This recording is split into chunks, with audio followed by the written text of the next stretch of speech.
दोस्तों ये वीडियो काफ़ी इंपॉर्टेंट होने वाला है क्योंकि कंपार्टमेंट में रिजल्ट तो आ गया है बट कुछ बच्चों का फेल हो गया है 1-2 मार्क की वजह से या फिर बहुत कम मार्क 3-4 मार्क की वजह से फेल हो गया है और काफ़ी लोग सेटिस्फाई नहीं है। तो सबसे पहले मैं वार्निंग दे देना चाहूँगा दोस्तों, ध्यान से सुनना मेरी बातों को। जो लोग अभी कंपार्टमेंट एग्ज़ाम आया था बोर्ड एग्ज़ाम में, आप ये पहला कंपार्टमेंट एग्ज़ाम दिए, इसमें अगर आप पास हो गए हो ना, अगर आप चाहते हो कि इससे और ज़्यादा मार्क्स बढ़ जाएगा, प्लीज़ वो रिस्क मत लेना, क्योंकि अगर उस चक्कर में मार्क घट गया, वापस फेल हो गए तो रिस्क बढ़ जाएगा। अगर अभी आप पास हो गए, इतना बड़ा आप खुद सोच के देखो, इतना बड़ा हेडेक था, इतना बड़ा टेंशन था 1 महीने से, रिजल्ट आने के बाद वो टेंशन चला गया। अभी ज़्यादा लालच करके कि हाँ और मार्क बढ़ जाएगा और मैं ज़्यादा ले आऊँगा, वो सभी प्लीज़ अभी मत सोचो। बट जो लोग फेल हो गए हो थोड़ा बहुत मार्क के वजह से, वो लोग रीचेकिंग के बारे में सोच सकते हो। तो मैं कंडीशन क्लियर कर दिया कि किसके लिए वीडियो ज़्यादा इंपॉर्टेंट है। और जो लोग फेल हो गए हो ना, ये वीडियो के बाद अगला वीडियो में बनाऊंगा, अगर फेल हो गए हो तो अभी क्या करना चाहिए, कितने और कंपार्टमेंट के अटेम्प्ट्स होते हैं, वो सारे हम क्लियर करेंगे। इसमें क्या बोला गया है, कंपार्टमेंट एग्जाम 2022 रिजल्ट आ गया। इससे पहले जो नोटिस आया था मैंने उस पर वीडियो बनाया नहीं, क्योंकि वो था कि टेंटेटिव डेट्स था, बट यहाँ पे एक्चुअल डेट्स दिया गया है। 7 तारीख का नोटिस है, आज 9 तारीख है। 9 तारीख के दिन आपका रीवैल्यूएशन जो रीचेकिंग है पहला स्टेप शुरू हो जा रहा है। डेट वाइज में बता दूंगा। सबसे पहले यहाँ पे पूरे नोटिस को मैं समझा देता हूँ इजीली, क्योंकि काफ़ी लोग हैं जो नोटिस समझ नहीं पाते, उन लोगों के लिए मैं नोटिस अच्छे समझा रहा हूँ। Evaluation of the answer books is done under A well settled policy. बहुत अच्छे से इवैल्यूएशन हुआ है, सही तरीके से इवैल्यूएशन हुआ है। To ensure that the evaluation is error free, CBSE is taking several steps. After strictly following these steps the result is prepared. गलती ना हो चेकिंग के दौरान, इवैल्यूएशन के दौरान, इसीलिए काफ़ी सारा स्टेप्स लिया जा रहा है और ये स्ट्रिक्ट पॉलिसीज को फॉलो करके ही रिजल्ट बनाया जा रहा है, उनका कहना ये है। Though CBSE is having a well settled system of assessment, however, if the students are not satisfied with their evaluation, मतलब सिंपल सी बात है कि वो अपने बातों को जस्टिफाई करना चाहते हैं। हमारे तरफ से वैसा एज सच कोई गलती नहीं हुआ है, बट आप अगर मानते हो कि कुछ गलती हुआ है, कुछ कैलकुलेशन मिस्टेक्स है, तब आप ये रिवैल्यूएशन प्रोसेस को कर सकते हो। हाँ, they are provided an opportunity for verification of marks. सबसे पहला स्टेप है वेरिफिकेशन ऑफ मार्क्स। फिर and a facility to obtain the photocopy of their evaluated answer books and the evaluation of their answers। 3 step होता है हमेशा। पहला है verification, और आपको डायरेक्टली सेकेंड स्टेप या थर्ड स्टेप पे नहीं जा सकते हो, फर्स्ट स्टेप से ही जाना पड़ेगा। फर्स्ट स्टेप है वेरिफिकेशन, जहाँ पे वो लोग दोबारा काउंट करेंगे कि आपका जो मार्क्स है वो सही से काउंट हुआ है, टोटलिंग ठीक से हुआ है। फिर दूसरा स्टेप है जिसके लिए आपको दोबारा पैसा देना पड़ेगा। पहले स्टेप में भी पैसा देना है, दूसरे स्टेप में भी पैसा देना पड़ेगा, जहाँ पे आप फोटोकॉपी मंगवा सकते हो। आपका जो आंसर शीट होगा ना, आपने जो लिखा है उसका फोटोकॉपी मंगा सकते हो सब्जेक्ट वाइज। तो अभी आप एक सब्जेक्ट में ही कंपार्टमेंट दिए होगे तो एक सब्जेक्ट का फोटोकॉपी मंगा सकते हो। उसके बाद वो देखने के बाद अगर आपको लगता है कि हाँ पर्टिकुलर इस क्वेश्चन में आपके मार्क्स बढ़ सकते हैं, अगर दोबारा चेकिंग हो जाए तो फलाना, तो फिर आप अप्लाई कर सकते हो। That is the case. वो इस सिनेरियो के बारे में बात कर रहे हैं।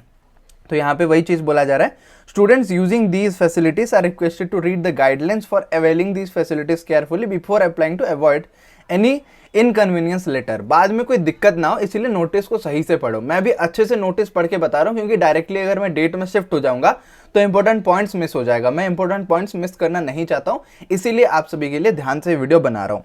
Accordingly given below are the modalities and schedule for compartment exam for senior school certificate examination class 12 2022 for the process of these are the 3 steps. Verification of marks, marks count होगा। दूसरा है obtaining scan photocopy of the evaluated answer book. आपका जो लिखे हो उसका photocopy मिल जाएगा, online में ही मिलेगा, आपके पोर्टल में मिलेगा, कोई ऑफलाइन आपके घर पे ये भेजेंगे नहीं। तीसरा स्टेप है रीवैल्यूएशन ऑफ आंसर्स। जो क्वेश्चन में आप चेक करना चाहते हो, करवाना चाहते हो, उसमें आप अप्लाई करोगे दोबारा। The detailed modalities for applying for verification of marks, obtaining photocopy of the evaluated answer book and re-evaluation of the answers for the candidates who have appeared for the compartment exam for senior second। ये तो class 12 के लिए है, जो अभी compartment exam दिए हो उन लोगों के लिए ये चीज़ वैलिड है guys.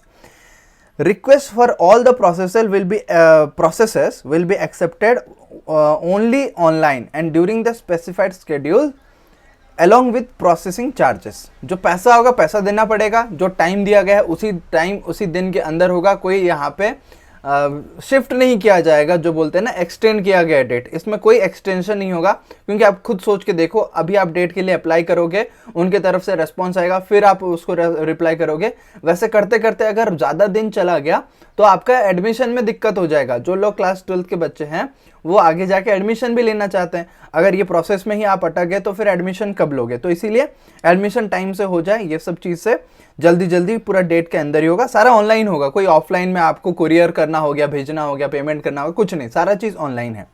No application after the scheduled date and time in offline mode will be accepted. Offline mode में कोई एक्सेप्ट नहीं होगा, और डेट पार हो गया तो कोई इसमें चांसेस नहीं है। तो केयरफुली डेट के अंदर करना, बाद में ये मत बोलना कि सर डेट चला गया अब मैं क्या करूं, तब आप कुछ कर ही नहीं सकते। The processing charges can only be deposited online, debit credit या नेट बैंकिंग के जरिए से आप कर सकते हो जो ऑनलाइन चार्जेस है। Processing charges shall not be accepted through postal order, DD, demand draft या money order, cheque, cash etcetera. Offline कोई भी ट्रांजेक्शन नहीं होगा, सारा चीज ऑनलाइन करना पड़ेगा आपको। नेक्स्ट स्टेप यहाँ पे बोला जा रहा है कि incomplete offline applications will be summarily rejected without any correspondence with the candidate. अगर आप कुछ गलती करते हो या फिर आधा एप्लीकेशन छोड़ देते हो, पेमेंट नहीं करते हो, उस केस में आपका एप्लीकेशन कंप्लीटली रिजेक्ट किया जाएगा, स्ट्रेट लिखा गया है। तो ये गलती भी मत करना प्लीज, मैं आपको केयरफुली बता रहा हूँ। इसके अलावा बोलना चाहूंगा कि only a single application for each step per candidate will be accepted in the online process. आपको एक ही एप्लीकेशन डालना है, आप बार बार डालोगे, मल्टीपल एप्लीकेशन डालोगे तो उस केस में भी आपका रिजेक्ट हो जाएगा। Board will not be responsible for any consequences due to revision of marks और delay in the process for any reasons beyond control. ये बस उनके तरफ से क्लियर रहने के लिए मेंशन कर दिए कि अगर डिले होता है, लेट से रिजल्ट आता है या फिर मार्क्स कम ज़्यादा हो जाता है, बोर्ड रेस्पॉन्सिबल नहीं है, आपने ऐसा लिखा था उस वजह से हुआ। और अगर डिले होता है, सपोज कुछ भी ऐसा सिचुएशन हो गया, तो फिर वो हो सकता है, मतलब दिस इज द पॉसिबिलिटी, वो पहले ही डिक्लेयर कर दे रहे हैं। Decrease even bye 1 mark shall be affected. अगर 1 मार्क से भी मार्क घटता है तो वो भी अफेक्ट हो जाएगा, मतलब मार्क घटता है तो मार्क घटा हुआ शो हो जाएगा, उन्होंने क्लियरली यहाँ पे लिखा हुआ है। In cases where there is a change in marks both increase और decrease, such candidate shall have to surrender the marks cum certificate which is in their possession. Thereafter they shall be issued a new marksheet cum certificate. इसका मतलब ये है कि अगर आपका marks बढ़ता है घटता है, अभी फिलहाल आपके पास कोई मार्कशीट है, सर्टिफिकेट है, तो उसको सरेंडर करना पड़ेगा, उसको दे देना पड़ेगा, और जो नया वाला आएगा उसी को आप रखोगे। अगर आप बोलोगे कि नहीं अभी तो रिवैल्यूएशन में मेरा मार्क्स घट गया, जो पहले बढ़ा हुआ था मैं उसी को यूज करूंगा, no that is not possible guys. जो लेटेस्ट रहेगा उसी को आप यूज कर सकते हो। Processing charges are non refundable, कोई भी रिफंड नहीं होगा। अगर आपका बोलते हो कि मार्क बढ़ता है नहीं बढ़ता है तो फिर कोई रिफंडेबल नहीं होगा। वेरिफिकेशन ऑफ मार्क्स, ये है पहला स्टेप, ध्यान से सुनिए। Schedule is given in annexure 1, processing charges are 500 पर सब्जेक्ट। एक सब्जेक्ट के लिए 500 रुपये आपको देना पड़ेगा। उससे क्या होगा, आपका पूरा पेपर फिर से काउंट होगा। जो काउंटिंग है, हर क्वेश्चन में मार्क्स दिया गया है कि काउंट होकर टोटलिंग सही हुआ है, हर सेक्शन का मार्क्स मिला या नहीं मिला है। The outcome of the verification of marks will be communicated in the same login account of the candidate from where he or she has applied for verification in the following manner.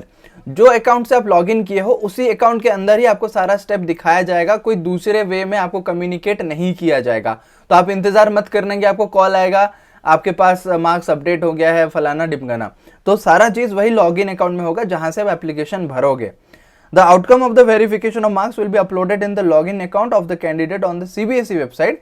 No individual communication will be sent in this regard. कोई individual communication नहीं, directly वो जो login account में आपको check करते रहना पड़ेगा, जो डेट्स दिया गया उसी डेट्स के अंदर सारा चीज हो जाएगा। In case of a change in marks, the first communication that marks have been changed will be provided or hosted. Increase और decrease जो भी होगा वो लॉगिन अकाउंट में आप देख सकते हो। Thereafter, once the result is recalculated, the actual increase or decrease of marks will also be provided. वही बताया जा रहा है, जो भी बढ़ेगा घटेगा वहाँ पे बताया जाएगा। और क्या बता रहा है, thereafter once the result is recalculated हो गया। The applicants are advised to visit CBSE's website for the status of the verification request. जो CBSE का वेबसाइट है उसको वहाँ पे आपको रेगुलर विजिट करना पड़ेगा। वो बोल रहे हैं कि आप रेगुलर विजिट करो तब जाके आपको पता चलेगा। एक बोल्ड पॉइंट में पॉइंट बताया गया है, only those candidates who will apply for verification of marks online will be eligible for to apply for obtaining photocopy of answer book. मैंने जैसे आपको बताया कि अगर आप पहला स्टेप करते हो, वेरिफिकेशन ऑफ मार्क्स करते हो, तभी जाके आप दूसरे स्टेप के लिए एलिजिबल होते हो, that is photocopy of the evaluated answer script. Answer book जो है आप तभी मंगवा सकते हो अगर आपने वेरिफिकेशन पहले करवा लिया हो।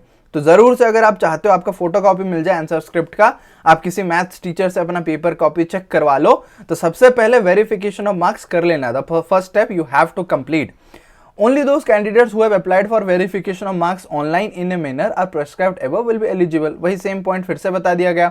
इसके लिए प्रोसेसिंग चार्ज 700 रुपए, एक पेपर के लिए 700 रुपए आपको देना पड़ेगा क्लास 12 के लिए।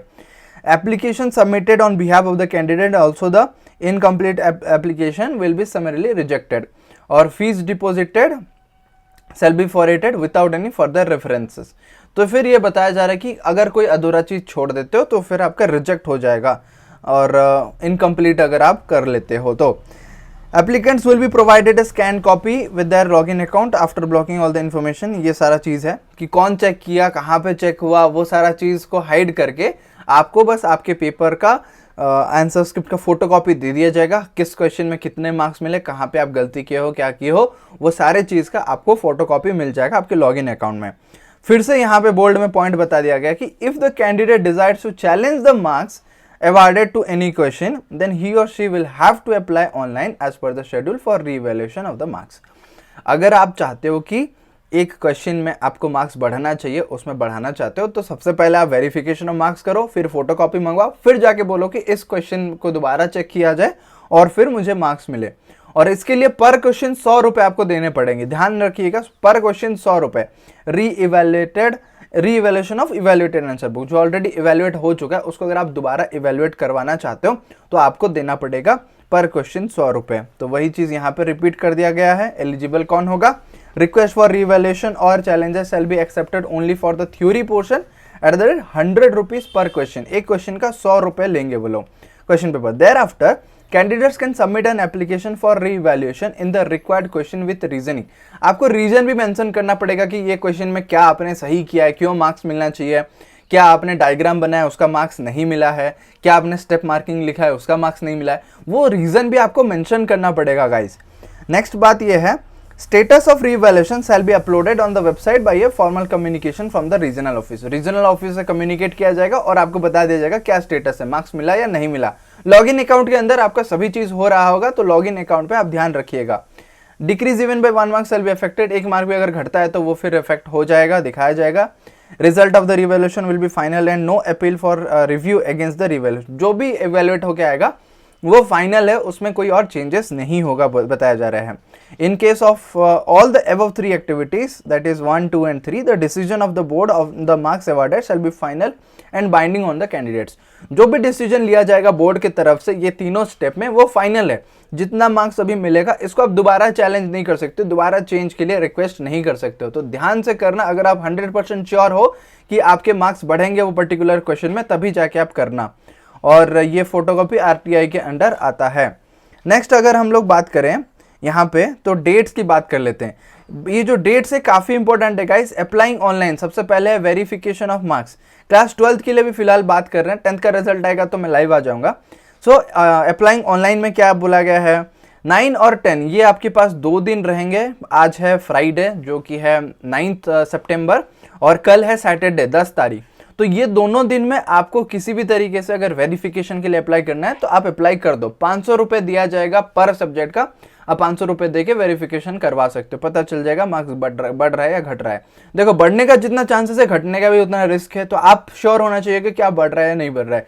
आप सोचो कि क्या आप पेपर में लिखे थे, कैसे लिखे थे। ऑब्टेनिंग फोटोकॉपी, फोटोकॉपी चाहिए तो आपको फिर एक ही दिन का टाइम मिलता है, 15 तारीख। 15 तारीख इज थर्सडे, क्योंकि इतने दिन में आपका 10 से लेकर 15 तक सारा वेरिफिकेशन होगा, कैलकुलेशन होगा। तो 15 तारीख को आपको मिल जाएगा आपका फोटोकॉपी, मतलब आप अप्लाई करोगे फोटोकॉपी मिल जाएगा। तो 15 से लेकर 20 तक आपके पास टाइम रहेगा आपका फोटोकॉपी देखने के लिए। मिलेगा ना, थोड़ा टाइम लगेगा, आपका फोटोकॉपी लिया जाएगा फिर भेजा जाएगा। तो आपको री-इवैल्यूएशन के लिए अप्लाई करने के लिए एक दिन मिलेगा जो कि है 20 तारीख।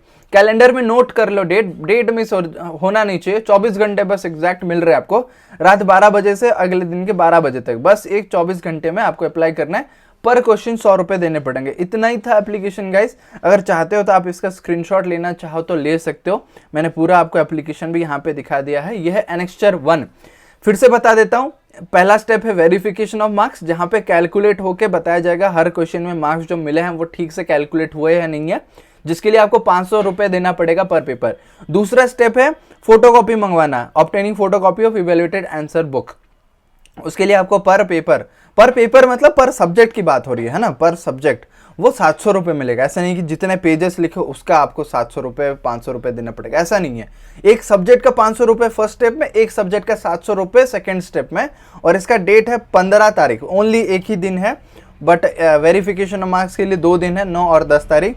थर्ड स्टेप है रीवैल्यूएशन। अगर चाहते हो कि किसी क्वेश्चन में मार्क बढ़े तो उसके लिए आप 20 तारीख को अप्लाई कर सकते हो। उसके लिए आपको हर क्वेश्चन का 100 रुपये देना पड़ेगा गाइस। आई होप आपको ये नोटिस समझ आ गया हो। अगर समझ आ गया तो कमेंट में लिखो कि समझ आ गया, और अप्लाई करने वाले हो या कर रहे हो तो वो भी मुझे कमेंट में बताना कि आप अप्लाई करने वाले हो। ओके, तो कुछ भी दिक्कत है कमेंट में बताओ, मैं उसको सॉल्व करूंगा। मैं सारा कमेंट पढ़ता हूँ, और जो बहुत ज़्यादा इंपॉर्टेंट लगता है या ज़्यादा स्टूडेंट्स का क्वेरी रहता है, मुझे लाइक देख के पता चल जाता है उस कमेंट में ज़्यादा लाइक होगा तो उस पर मैं तुरंत वीडियो बना लेता हूँ। अगला वीडियो इसका रहेगा इमीडिएट वीडियो। अगर आप लेट से देख रहे हो तो ऑलरेडी वो वीडियो आ चुका होगा। दैट इज, अगर आप फिर से फेल हो जाते हो तो आपका नेक्स्ट स्टेप क्या होगा, कितने और बार कंपार्टमेंट दे सकते हो, और अगर आप पास नहीं हुए किसी भी तरीके से क्या और अल्टरनेटिव्स है उसके बारे में हम बात करेंगे गाइस। ठीक है, आई होप आपको अच्छा लगा वीडियो। अच्छा लगा तो लाइक कर दो, पहली बार देख रहे हो तो चैनल को सब्सक्राइब कर दो। मिल रहा हूँ अगले वीडियो में, तब तक all the very best and जय हिंद।